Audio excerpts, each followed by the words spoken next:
Wacana pemerintah yang akan menaikkan harga bahan bakar minyak beberapa tempo yang lalu ini tidak terrealisasi. Nah, tentu saja disebabkan oleh berbagai faktor. Nanti akan kita uraikan. Namun sebelum itu, coba kita tilik apa sebetulnya yang mendasari pemerintah untuk menaikkan harga bahan bakar minyak.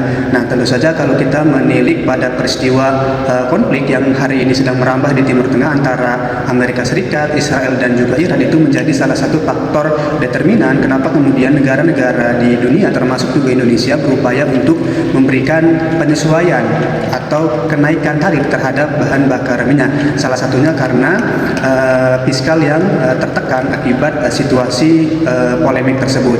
Kenapa? Karena di tengah pasokan energi yang terbatas maupun juga karena kapal-kapal Indonesia yang membawa energi tersebut ini masih belum memperoleh akses dari pemerintah Iran untuk melewati Selat Hormuz. Karena itu Selat Hormuz sejauh ini masih ditutup, terutama juga di dalam konteks Indonesia. Nah, kemudian pemerintah Indonesia ini berupaya untuk mengambil solusi atas tekanan fiskal yang tinggi akibat konflik yang muncul di Timur Tengah, yaitu dengan dua metode yang saya lihat. Pertama, yaitu pemerintah juga berupaya untuk melihat kondisi pasar, terutama kondisi daya beli masyarakat maupun juga dalam konteks yang lainnya. Yang kedua adalah kondisi pemilih. Bayangkan kalau pemerintah itu hanya memilih satu di antara dua pilihan dimensi politik tadi. Misalnya pemerintah mengambil atau hanya melihat sektor kondisi pasar semata misalnya. Nah, tentu saja juga akan berimbas kepada sektor maupun juga kondisi pemilih atau kondisi masyarakat. Nah, artinya pemerintah di bawah Presiden Prabowo Subianto, Gibran Rakabuming Raka sebagai wakil presidennya ini berupaya untuk mengambil keseimbangan politik di antara tekanan fiskal yang terjadi. Kenapa? Ya, tanpa dukungan publik, tanpa adanya legitimasi dari publik, sangat sukar bagi pemerintah untuk menciptakan stabilitas politik yang baik. Nah, oleh karena itu ketika pemerintah hendak membuat satu kebijakan yang penting yang bisa berimbas kepada publik secara mendasar, tentu saja perlu dukungan publik. Oleh karena itu, jika pemerintah katakan hanya melihat kondisi pasar semata, tentu akan berimbas kepada kondisi pemilih. Dan sebaliknya, kalau misalnya pemerintah hanya bersandar pada kondisi pemilih, tentu juga akan berakibat fatal kepada kondisi pasar. Nah, artinya pendulum politik ini perlu dicari oleh pemerintah. Oleh karena itu, pemerintah kemudian menunda sementara aktivitas kenaikan komoditas harga bahan bakar minyak.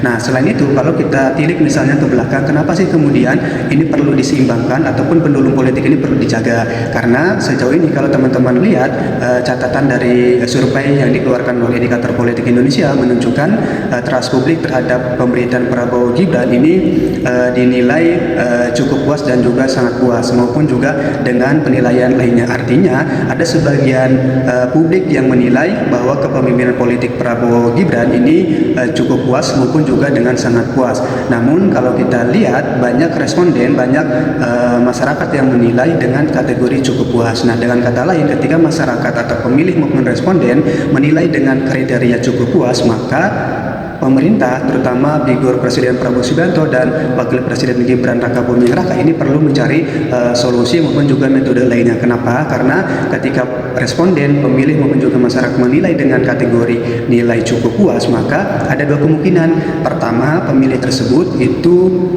bisa tetap berada dalam dukungan Prabowo dan juga Mas Gibran ketika akan maju kembali dalam gelanggang politik 2029. Nah, jika kemudian pandangan masyarakat berbeda dengan memberikan kategori nilai secara cukup puas, maka konsekuensinya adalah mereka juga bisa berpindah atau bermigrasi preferensi pilihan politiknya di antara figur Pak Prabowo, Mas Gibran. Artinya ada figur maupun aktor-aktor politik lainnya, maupun dalam konteks ini temannya disebut sebagai para kandidat-kandidat lain. Nah, oleh karena itu ini bisa saja dimanfaatkan oleh aktor-aktor politik untuk kemudian meningkatkan popularitas politiknya.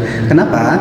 Karena kalau kita lihat sejauh ini atau dewasa ini memang tidak ada figur maupun aktor politik yang bisa menandingi popularitas maupun juga elektabilitas dari Presiden Prabowo Subianto. Tercatat dari survei yang disampaikan, yang dilakukan oleh Indikator Politik Indonesia, menunjukkan posisi teratas itu dipimpin oleh Presiden Prabowo Subianto. Kemudian juga yang kedua diikuti oleh Gubernur Jawa Barat itu KDM Kang Deddy Mulyadi, dan yang terakhir itu diikuti oleh Anies Rashid Baswedan. Kemudian keempat ada Mas Gibran, dan yang kelima siapa? Yang kelima adalah Mas Agus Harimurti Yudhoyono. Nah, artinya dalam konteks ini perlu menjadi perhatian bagi pemerintah, terutama bagi Presiden Prabowo dan Mas Gibran jika ingin maju kembali dalam arena politik. Nah, gitu. Jadi memang ini bisa dimanfaatkan oleh aktor-aktor lainnya di tengah situasi penilaian yang cukup puas. Beda halnya ketika masyarakat responden menilai dengan penilaian sangat puas. Kalau sangat puas, tentu saja para pemilih itu tidak akan memiliki kegoyahan apapun dan cenderung akan membela secara total kandidat yang kemudian dinilai secara sangat puas tersebut begitu. Nah, sehingga kalau kita lihat datanya memang yang memberikan nilai sangat puas ini relatif sedikit dibandingkan dengan yang cukup puas. Nah, artinya dalam konteks ini mungkin yang menjadi pertimbangan pemerintah juga ya secara dimensi politiknya begitu. Nah, karena ini juga perlu dijaga, apalagi pemerintahan Prabowo Gibran ini hampir menjabat sekitar 2 tahun ya, hampir genap 2 tahun, kemudian tahun depan 2027, sedangkan di tahun berikutnya 2028 dan 2029 kita sudah memasuki tahapan pemilu. Artinya tentu saja pemerintah itu akan fokus kepada hal-hal yang sangat penting, terutama dalam konteks program politiknya. Nah, mungkin cukup sekian. Bagaimana pandangan teman-teman? Silakan kita diskusi. Terima kasih.